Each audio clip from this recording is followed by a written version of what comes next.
Hello दोस्तों, welcome to S study classes. मेरा नाम है फाजिल और आज हम इस वीडियो में 10th क्लास सोशल साइंस का भूगोल का चैप्टर फर्स्ट संसाधन और विकास पढ़ेंगे और उसके बारे में जानेंगे। ठीक है, सबसे पहले हम जानते हैं कि संसाधन एवं विकास क्या होता है या संसाधन और विकास क्या है। ठीक है, अगर मैं संसाधन की बात करूं तो जो भी आपके पास चीज़ है, कोई वस्तु है, वह एक संसाधन है क्योंकि वो आपकी ज़रूरत को पूरा करती है। मतलब इसका मतलब यह हुआ कि कोई भी वस्तु जो हमारी ज़रूरत को पूरा करती हो वह एक संसाधन है। अब विकास की बात करूं तो किसी भी चीज़ का पहले से बेहतर होना, उन्नति होना, ठीक है ना, उन्नति होना देश की, राज्य की, ये सब एक विकास है और हमने संसाधन का इस्तेमाल करके ही विकास करा है। ठीक है, तो इस चैप्टर में हम संसाधन एवं विकास ही पढ़ेंगे। स्टार्ट करते हैं। आज इस वीडियो में हम कौन कौन से टॉपिक के बारे में जानेंगे तो वो समझते हैं। सबसे पहले हम जानेंगे कि संसाधन क्या है, उसके बाद हम आएंगे संसाधनों का वर्गीकरण या फिर संसाधनों के प्रकार।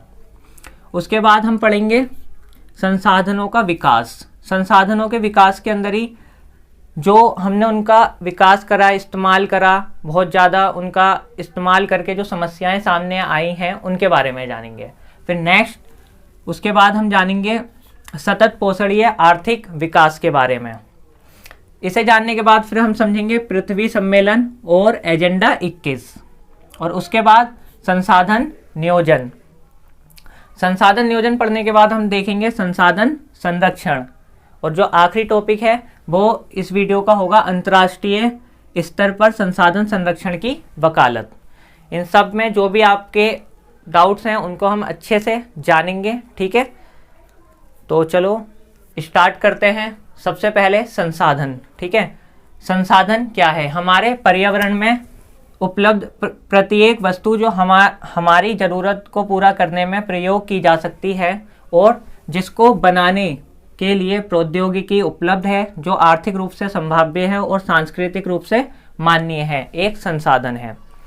समझो यहाँ पर कि संसाधन क्या कह रहा है। मतलब हमारे पर्यावरण में उपलब्ध प्रत्येक वस्तु, जो भी वस्तु है, वो अगर हमारी ज़रूरत को पूरा करती है तो वह एक संसाधन है, लेकिन वो संसाधन बनने के लिए उसे और भी चीज़ें होनी जरूरी हैं।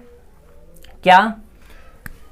प्रौद्योगिकी होनी चाहिए, आर्थिक रूप से संभव होना चाहिए और सांस्कृतिक रूप से माननीय होना चाहिए। प्रौद्योगिकी क्या है? प्रौद्योगिकी अगर होगी, जैसे यहाँ पर देखो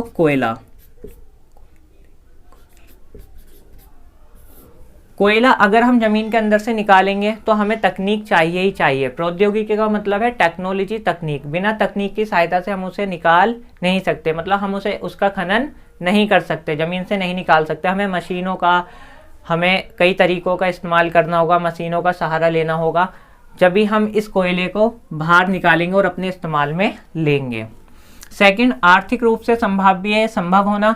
अगर हमने इसमें कीमत मतलब पैसा खर्च करा, अपना जो रुपए लगाए वो 100 रुपये खर्च करें। 100 रुपये खर्च करने के बाद अगर इसे हम मार्केट में लेकर गए और इसकी वैल्यू 50 रुपये है तो हमें घाटा हो गया। और अगर घाटा हो गया तो हम इसे निकालेंगे? नहीं निकालेंगे। तो अगर हमने 100 रुपये का निकाला और ये मार्केट में 200 रुपये है इसकी वैल्यू, तब हम इसे निकालेंगे। इसके बाद सांस्कृतिक रूप से माननीय, इसे सही कर लें। सांस्कृतिक रूप से माननीय मतलब समाज उसे एक्सेप्ट करे, स्वीकार करे, अपनाए। अगर समाज उसे संसाधन नहीं मानेगा तो वो उसका इस्तेमाल ही नहीं होगा। तो सांस्कृतिक रूप से भी वो क्या होना चाहिए? सांस्कृतिक रूप से भी माननीय होना चाहिए जब वह एक संसाधन है।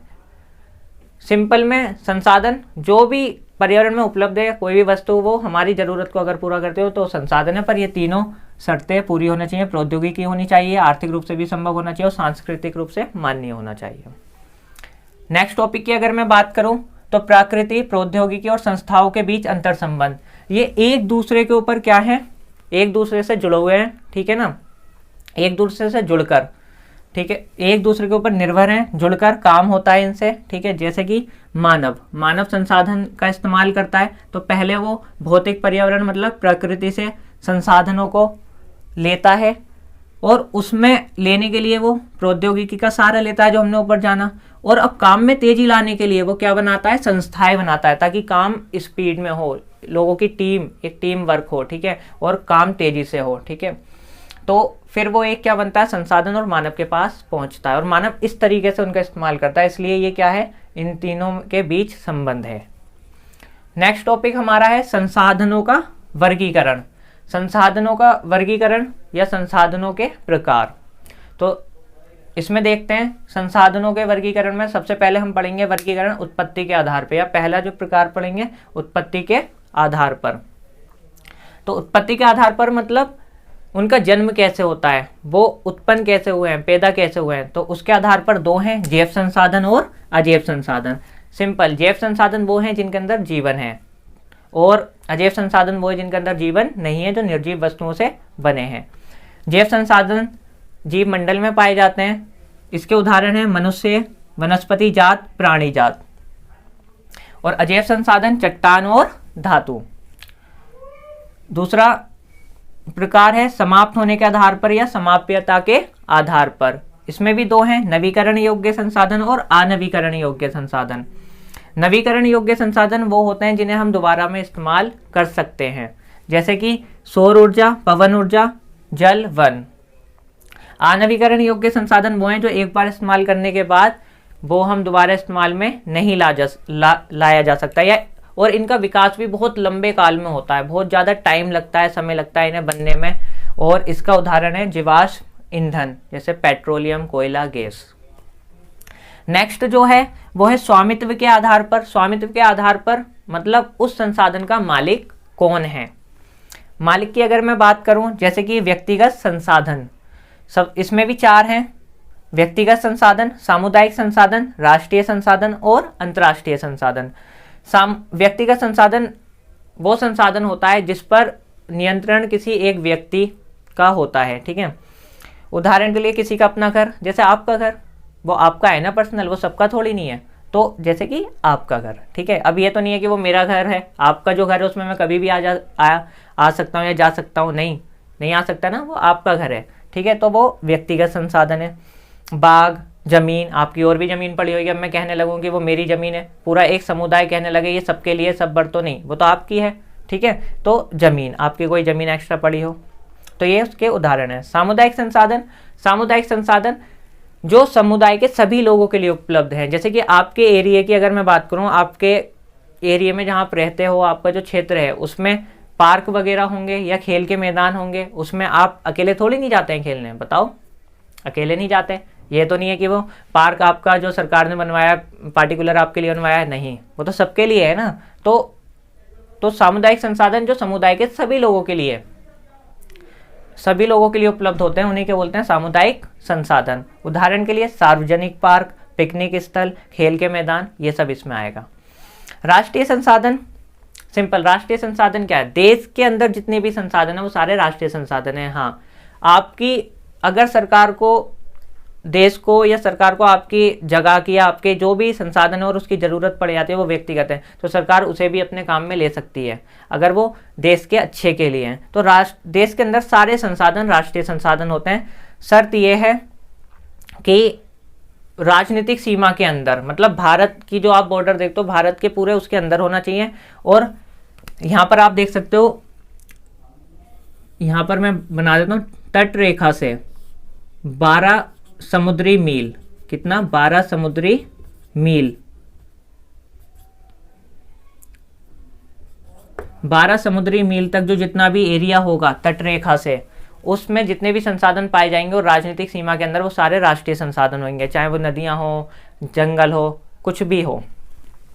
और समुद्री मील को अगर किलोमीटर में कन्वर्ट करोगे तो ये बैठेगा 29.2 किलोमीटर, ठीक है। अब आगे देखते हैं, आगे है अंतर्राष्ट्रीय संसाधन। अंतर्राष्ट्रीय संसाधन जिन संसाधनों पे जो नियंत्रण होता है वो अंतर्राष्ट्रीय संगठनों का होता है, ना कि किसी देश का। और अगर देश को संसाधन वहाँ के इस्तेमाल करने होते हैं तो उन्हें क्या है, वहाँ से परमिशन, ठीक है ना, लेनी पड़ती है, उनसे पहले पूछना पड़ता है, अधिकार प्राप्त करना होता है। तो अंतर्राष्ट्रीय संसाधन कौन से होते हैं ये समझने के लिए मैंने आपके लिए यहाँ लिखा है, ठीक है। अगर मैं अंतर्राष्ट्रीय संसाधन की बात करूँ तो अंतर्राष्ट्रीय संसाधन 200 किलोमीटर के बाद, तट रेखा से 200 किलोमीटर के परे जितने भी संसाधन होंगे, 200 किलोमीटर के बाद मतलब यहाँ का, ये 200 किलोमीटर का एरिया है, यहाँ के बाद जितने भी होंगे वो सारे अंतर्राष्ट्रीय संसाधन होंगे। महासागर में तट रेखा से 200 किलोमीटर परे जितने भी संसाधन होंगे वो सारे अंतर्राष्ट्रीय संसाधन कहलाते हैं। अब इस वाले एरिया को समझ लो, ये 200 तट रेखा से 200 किलोमीटर वाला एरिया किस नाम से जाना जाता है? तो इसे बोलते हैं अपवर्जक आर्थिक क्षेत्र या EEZ, इंग्लिश में कह सकते हैं एक्सक्लूसिव इकोनॉमिक जोन। तो 200 किलोमीटर वाले एरिया को ये कहते हैं, और इसके परे जो जितना भी एरिया होता है उन सारे संसाधनों को अंतर्राष्ट्रीय संसाधन कहते हैं। क्लियर हो गया होगा? आगे बढ़ते हैं। अब देखो एक फैक्ट बताता हूँ जो आपको नहीं पता या पहले से पता हो।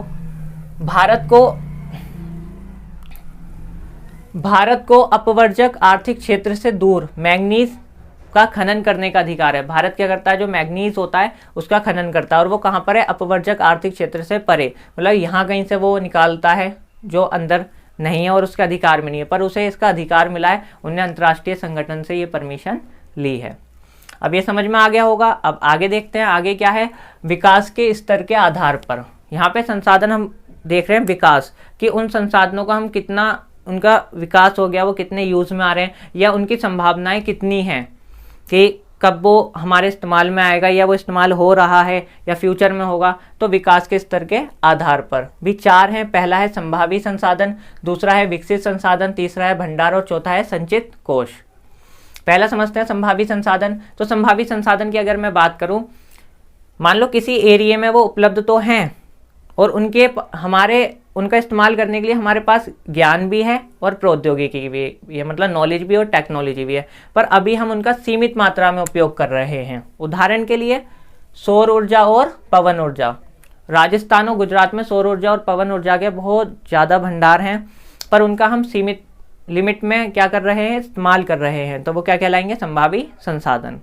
दोबारा सिंपल अगर मैं कहूँ, मतलब किसी क्षेत्र में, मान लो आपके क्षेत्र में कोई संसाधन उपलब्ध तो है और हमारे पास ज्ञान भी है, तकनीक भी है उसका इस्तेमाल करने का, पर हम अभी उसका अच्छी तरीके से या पूरे तरीके से इस्तेमाल नहीं कर रहे हैं, सीमित कर रहे हैं, तो वो क्या है? संभावी संसाधन। दूसरा विकसित संसाधन। विकसित संसाधन वो हैं, मतलब जो विकसित हैं और हम उन्हें इस्तेमाल भी लेते हैं, जैसे पेट्रोल, कोयला वगैरह, ये देखो हम इस्तेमाल में ले रहे हैं, तो वो विकसित संसाधन ही है। डेफिनेशन में अगर समझना चाहते हो तो विकसित संसाधन जिनका सर्वेक्षण, मतलब सर्वेक्षण किया जा चुका है, वो कितने नहीं है, उनकी मात्रा कितनी है, गुणवत्ता कैसी है, तो वही संसाधन क्या है? विकसित संसाधन। उदाहरण पेट्रोलियम और कोयला। भंडार की अगर मैं बात करूं, भंडार ऐसे संसाधन है, भंडार मतलब वो भंडार में ही रखे हैं, कब इस्तेमाल होगा कब नहीं होगा तो अभी हमें ये नहीं पता। क्यों? तो भंडार का मतलब जैसे कि हमारे पास भंडार संसाधन वो होते हैं जिनके पास ना तो हमारे पास ज्ञान है, ना ही उनके लिए हमारे पास तकनीक है, मतलब इनके लिए ना तो हमारे पास क्या नहीं है, ना तकनीक है और ना ही ज्ञान है, तो ये दोनों चीज़ हमारे पास नहीं है इनके लिए, तो इसलिए ये भंडार कहलाते हैं। उदाहरण के लिए जल ऑक्सीजन और हाइड्रोजन से मिलकर बना है, यौगिक है उनका, तो अब यह ऑक्सीजन हाइड्रोजन ऊर्जा का अच्छा स्रोत हो सकते हैं, मतलब एक अच्छा सोर्स बन सकता है, पर हमारे पास इसके लिए ना तो तकनीक है और ना ही ज्ञान, तो ये संसाधन क्या कहलाते हैं? भंडार। ठीक है। संचित कोष को अगर मैं कहूँ तो ये भी एक भंडार की तरह है, बट थोड़ा सा अलग है। इसके लिए हमारे पास तकनीक भी है और ज्ञान भी है, पर हम अभी इनका इतना इस्तेमाल नहीं कर रहे, हम इनका इस्तेमाल फ्यूचर में करेंगे, भविष्य में करेंगे, तो ये संचित कोष कहलाते हैं। जैसे नदियों के जल से हम इलेक्ट्रिसिटी, विद्युत बना सकते हैं, पर अभी हम इतने बड़े मात्रा में नहीं बना रहे, हम भविष्य में करेंगे, तो इसलिए इसे संचित कोष कहते हैं। अब इसके बाद जो हमारा नेक्स्ट टॉपिक है वो है संसाधनों का विकास। ये हमने संसाधनों का वर्गीकरण कंप्लीट हो गया। नेक्स्ट है हमारा संसाधनों का विकास। संसाधनों को हमने जाना, समझा, इस्तेमाल में लिया, उन्हें और अच्छा बनाया ताकि और अच्छे से हम उनका इस्तेमाल कर सकें। पर अब क्या हुआ कि कुछ लोग लालची निकले, ठीक है ना, मैं आपकी बात नहीं कर रहा, मतलब कुछ लोग लालची निकले तो उन्होंने उनका अपने बस पेट भरने के लिए उनका क्या करा, गलत तरीक़ों से इस्तेमाल करा, ठीक है ना। तो इसके अंदर हम समस्याओं के बारे में जानेंगे कि क्या हुआ। पहले तो संसाधन की आपको पता होना चाहिए, संसाधन हमारे लिए बहुत ज़्यादा क्या है, जरूरी हैं, बहुत ज़्यादा, क्योंकि बिना संसाधन के जीवन संभव नहीं है।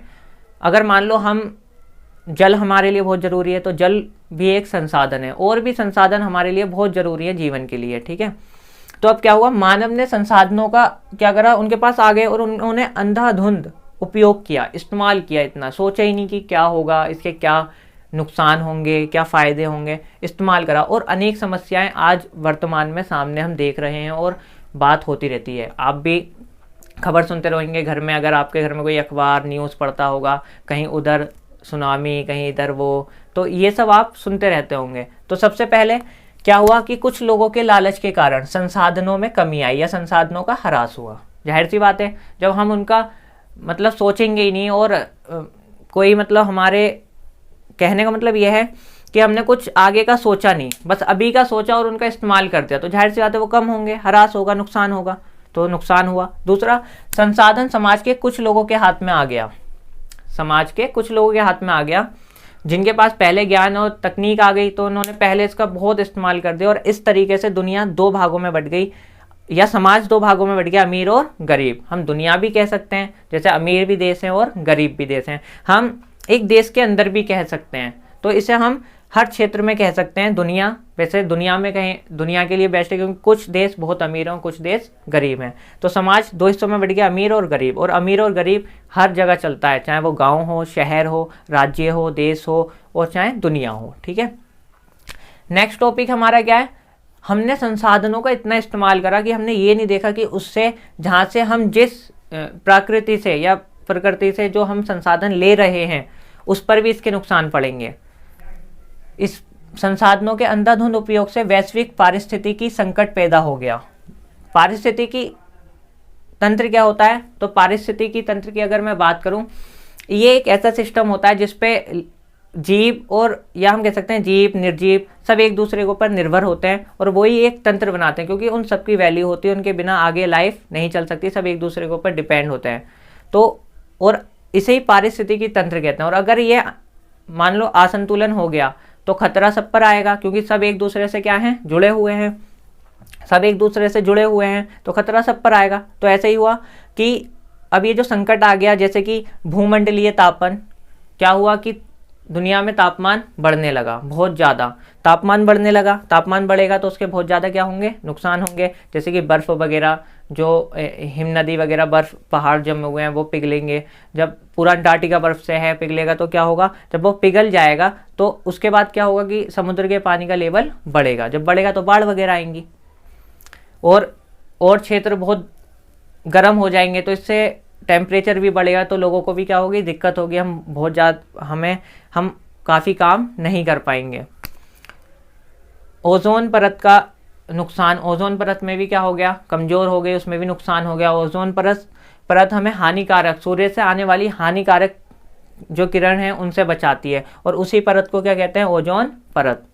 अगर यही ख़त्म हो गई तो ये आ जाएगी, तो हम पे क्या होगा, ये कहते हैं कि इससे त्वचा कैंसर मतलब स्किन कैंसर होता है, तो इसके बहुत ज़्यादा वो हैं, और ये देखा भी गया, हो गया है, तो हमें ये भी देखना चाहिए। सेकंड, पर्यावरणीय प्रदूषण, तो ये तो आप जानती है, पर्यावरण बहुत गंदा हो गया है।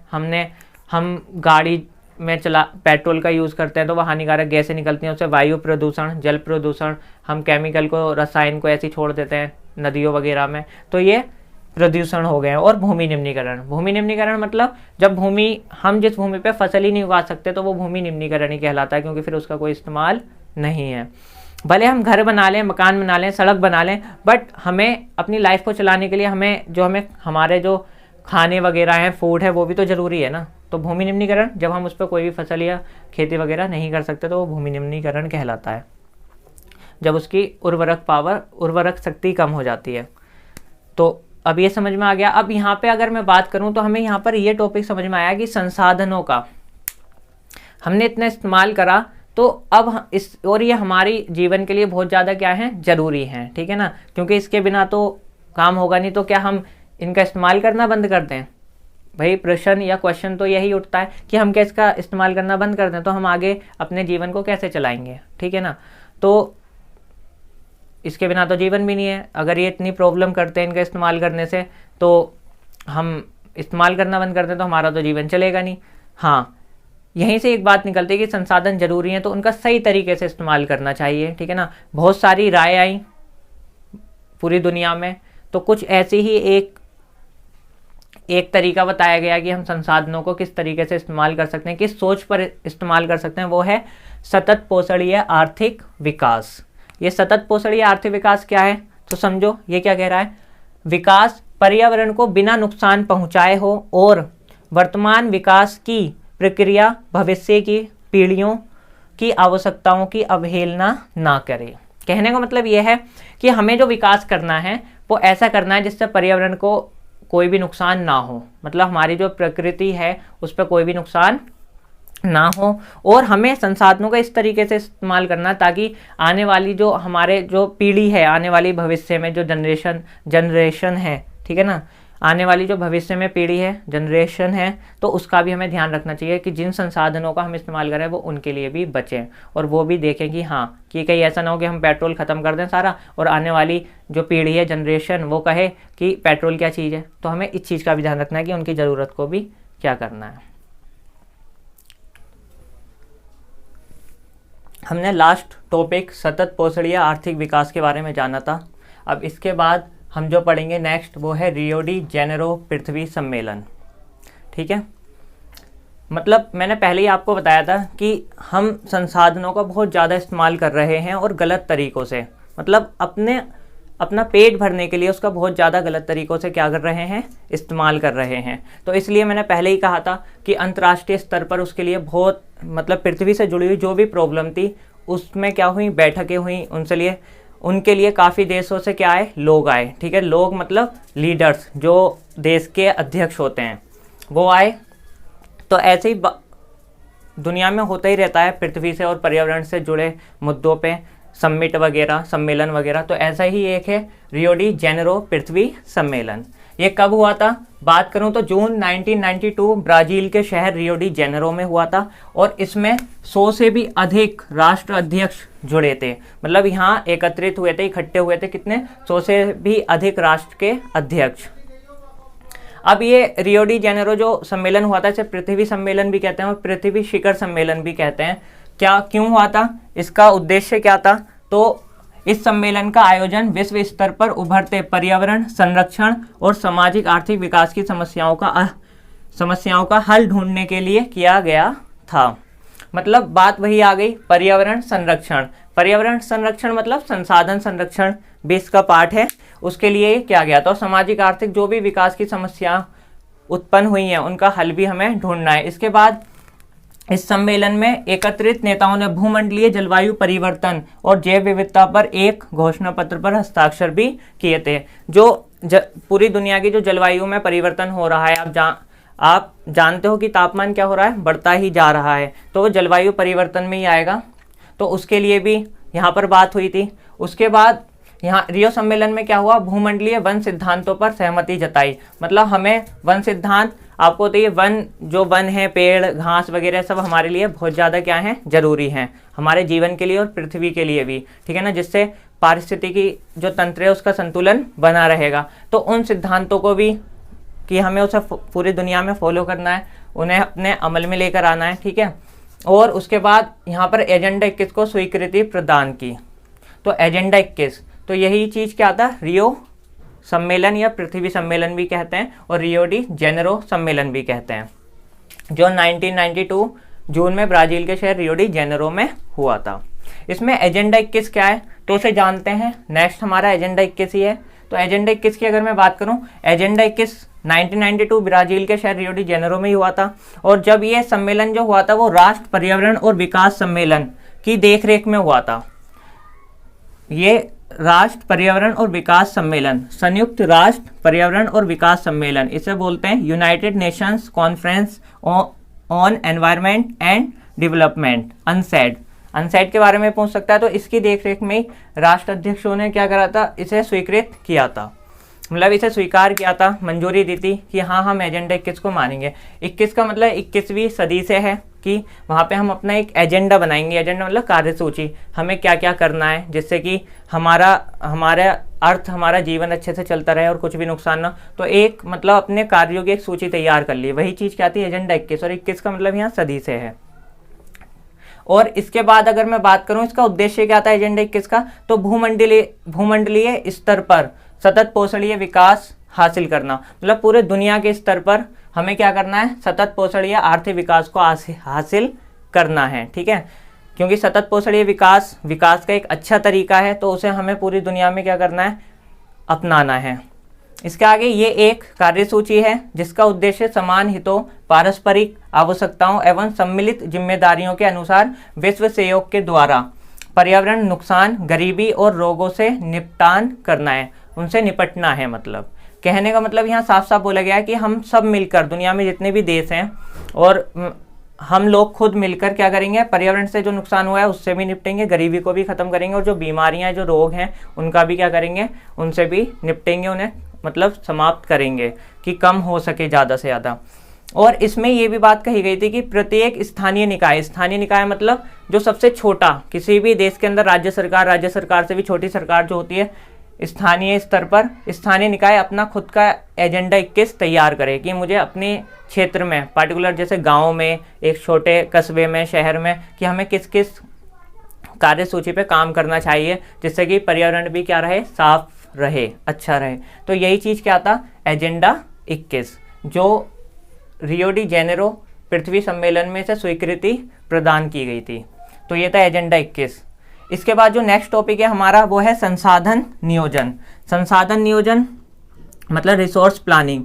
तो ये पढ़ेंगे। नियोजन की अगर मैं बात करूं तो हम कहीं पर भी जाने से पहले जाहिर सी बात है हम तैयारी करते हैं, प्लानिंग करते हैं, और हम कुछ भी अगर मान लो हम अगर कुछ लेने जा रहे हैं तो हम उसे अपने हिसाब से, हमारी कितनी इनकम है उसके हिसाब से हम उसे खरीदते हैं। हम प्लानिंग पहले से ही कर लेते हैं कि हमें हिसाब से चलना है, क्योंकि हमारे पास बजट इतनी है या इनकम इतनी है। अगर हम सारा पैसा किसी एक वस्तु में लगा देंगे तो हमारे और भी खर्चे होंगे, हम उसे कैसे करेंगे पूरा। तो हम जैसे प्लानिंग करते हैं ऐसे संसाधनों को इस्तेमाल करने के लिए हमें संसाधन नियोजन करना चाहिए। और संसाधन का विवेकपूर्ण उपयोग के लिए नियोजन क्या है, बहुत अच्छा है। अगर हम संसाधनों को अच्छे तरीके से उपयोग करना चाहते हैं तो हमें संसाधन नियोजन करना चाहिए।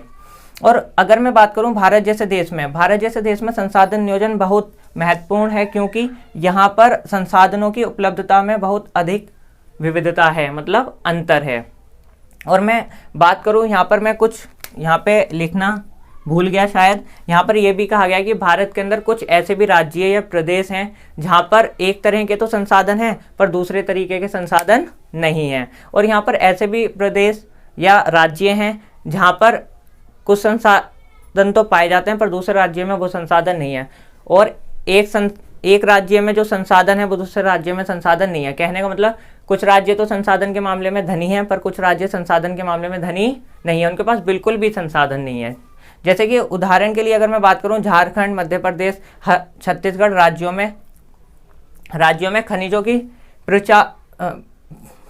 प्रचुर भंडार हैं। प्रचुर मतलब बहुत ज़्यादा है। हम पूरा इंडिया वहीं से हम माइनिंग करते हैं और वहाँ से हम खनिजों को निकालते हैं, तो वहाँ पे काफ़ी भंडार हैं। पर राजस्थान में सौर और पवन ऊर्जा के भंडार हैं, लेकिन वहाँ पर जल संसाधन की कमी है। और भी उदाहरण है जैसे कि लद्दाख में जल संसाधन की कमी है पर और चीज़ें हैं। अरुणाचल प्रदेश में जल संसाधन प्रचुर मात्रा में। तो भारत में संसाधन की जो उपलब्धता है, जो वितरण है, वो समान रूप से नहीं है, असमान रूप से, कहीं पे ज़्यादा तो कहीं पर कम, और किसी राज्य में है तो किसी राज्य में नहीं है। इसलिए संसाधन नियोजन क्या है, राष्ट्रीय, प्रांतीय, प्रादेशिक और स्थानीय स्तर पर बहुत ज़्यादा क्या है, जरूरी है। राष्ट्रीय मतलब देश के स्तर पर, प्रांत मतलब हर राज्य को करना चाहिए, और प्रादेशिक मतलब एक प्रदेश के स्तर पर भी, और स्थानीय मतलब एक गाँव चाहे कस्बा वो भी फॉलो इसे करे, ये बहुत ज़रूरी है।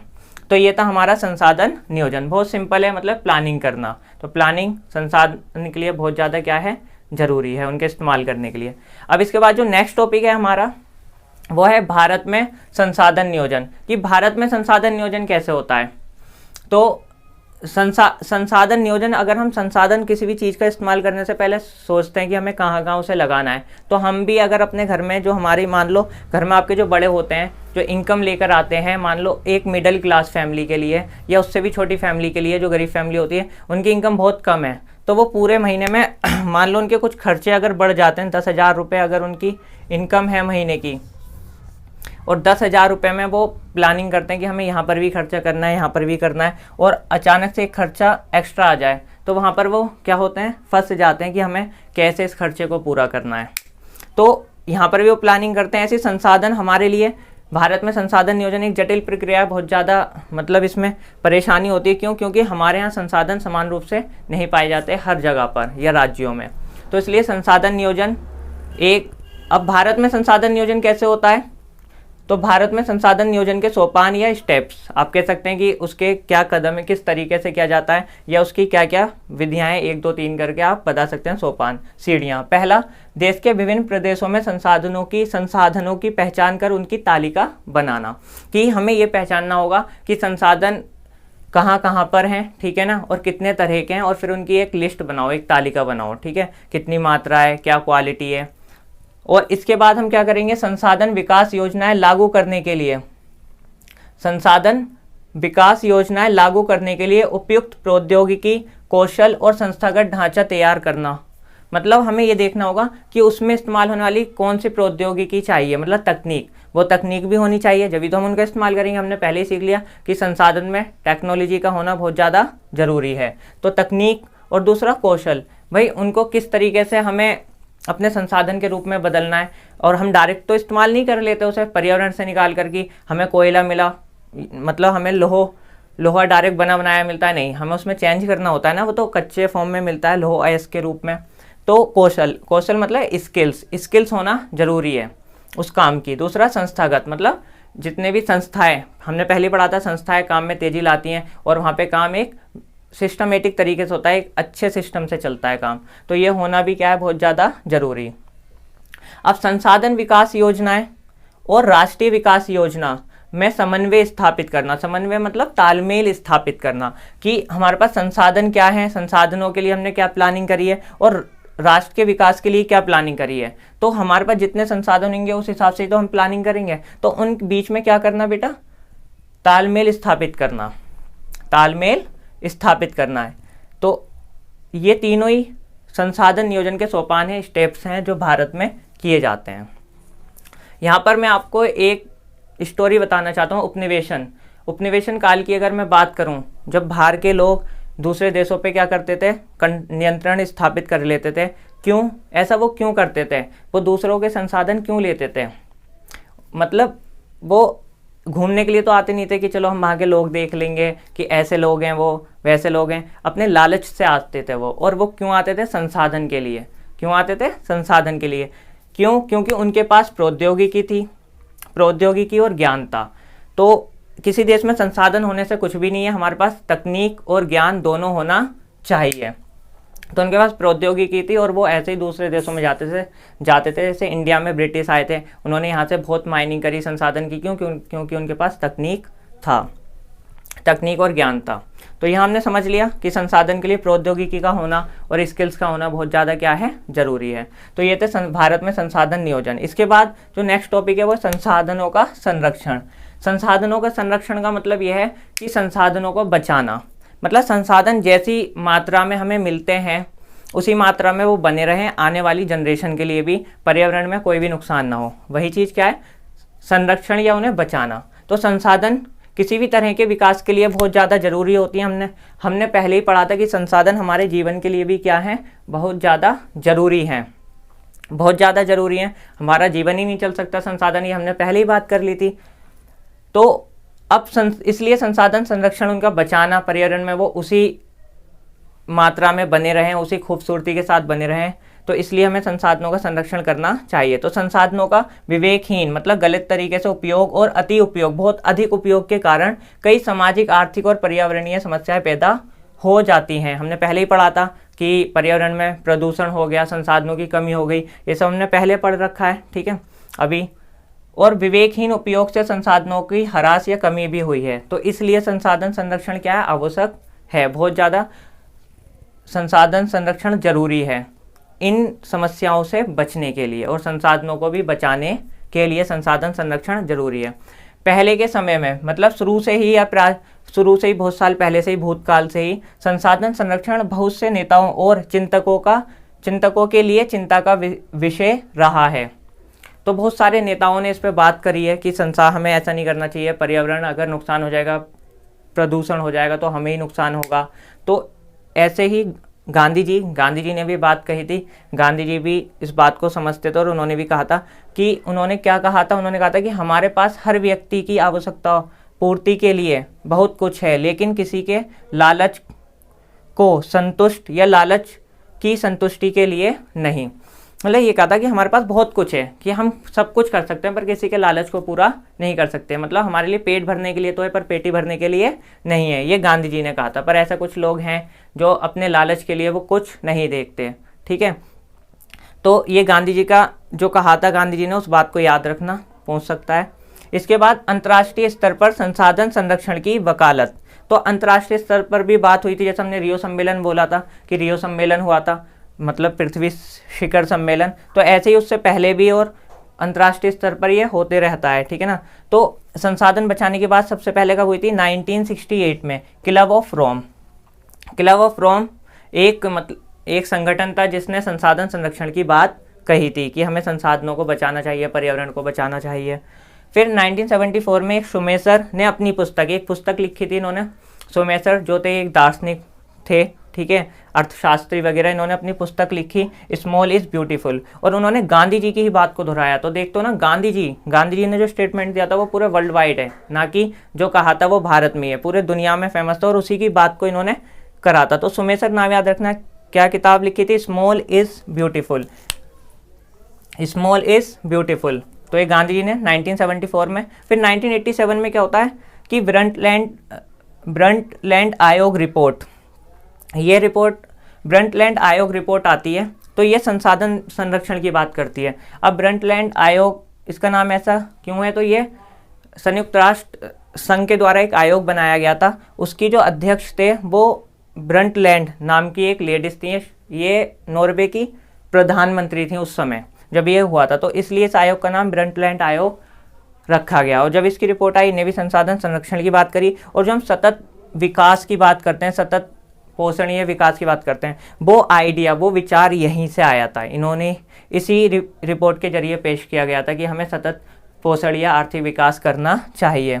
और ये रिपोर्ट बाद में हमारा साझा भविष्य, मतलब आवर कॉमन फ्यूचर के शीर्षक के नाम से क्या हुई? प्रकाशित हुई।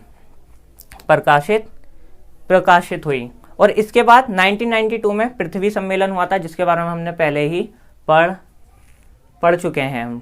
ठीक है, तो ये सब हमने आज की वीडियो में इतना कवर करा है, और इससे आप काफ़ी प्रश्नों के आंसर दे सकोगे, क्वेश्चंस के आंसर दे सकोगे। जैसे कि संसाधन से आप क्या समझते हैं, संसाधन क्या है, या संसाधनों के वर्गीकरण में कोई भी क्वेश्चंस आ जाए तो आप कर सकते हैं आसानी से। जैसे कि स्वामित्व के आधार पे संसाधनों का वर्गीकरण कीजिए, कोई से भी आए कर देंगे। और संसाधनों से उत्पन्न समस्याओं के बारे में बताइए, तो वो भी आप बता सकते हैं आसानी से।